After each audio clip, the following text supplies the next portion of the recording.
Have you been told you need to stop doing what you love, whether it's exercise, running, or a sport? Well, here at Dynamic, we don't like that answer. In this podcast, we'll talk to leaders in the health and wellness space from Southwest Florida to get the solutions you need to get you back to doing what you love. Welcome to the Dynamic Naples Podcast.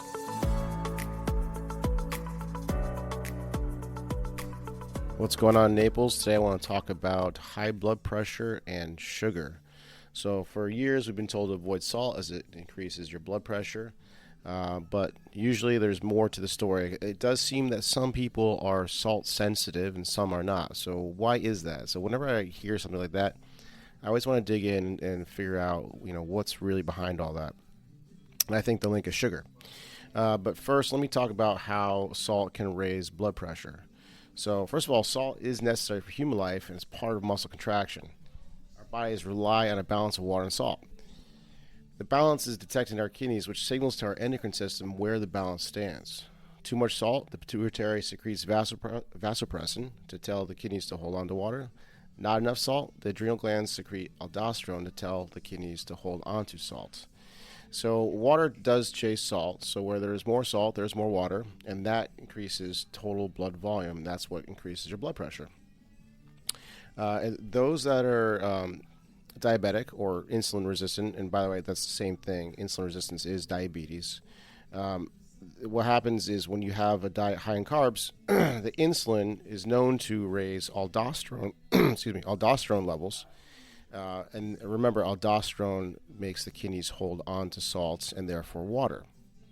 So quite simply, a diet high in carbs leads to insulin resistance, leads to increased aldosterone, which leads to increased salt and water retention and therefore elevated blood pressure. So that's just one way.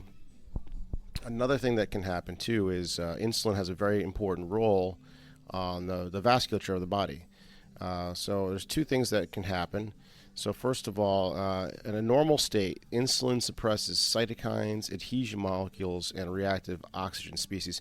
These are all stuff that can damage your blood vessels. It also stimulates nitric oxide release, which is known to be a very strong, potent vasodilator. So if someone's in an insulin-resistant state, the insulin hormone can no longer do its job. So now you have a picture like a garden hose that's become thick on the inside. That's your endothelial lining. And that's from what I was talking about before, the cytokines, the adhesion molecules, and reactive oxygen species decreases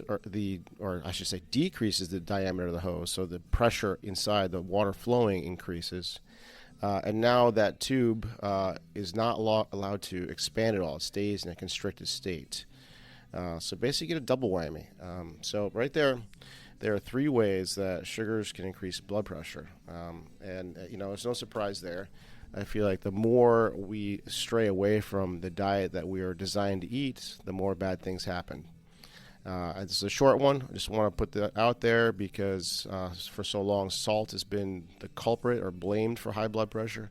I'm not saying that it isn't. I'm just saying there's more nuance to it than that. So we got a quick one today. I have a special guest coming on soon. His name is Brian McKay.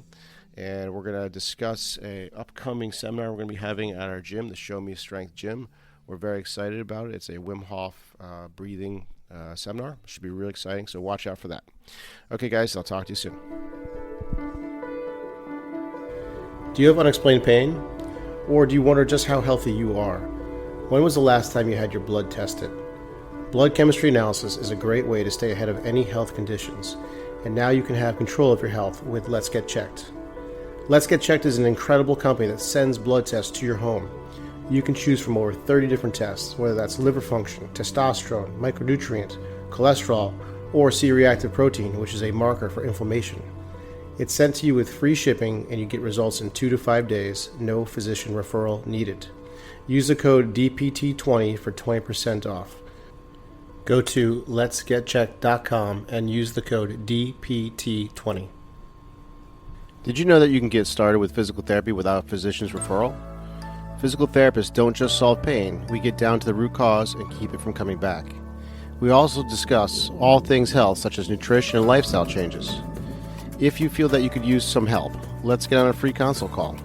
Go to www.dynamicnaples.com and sign up for a free call.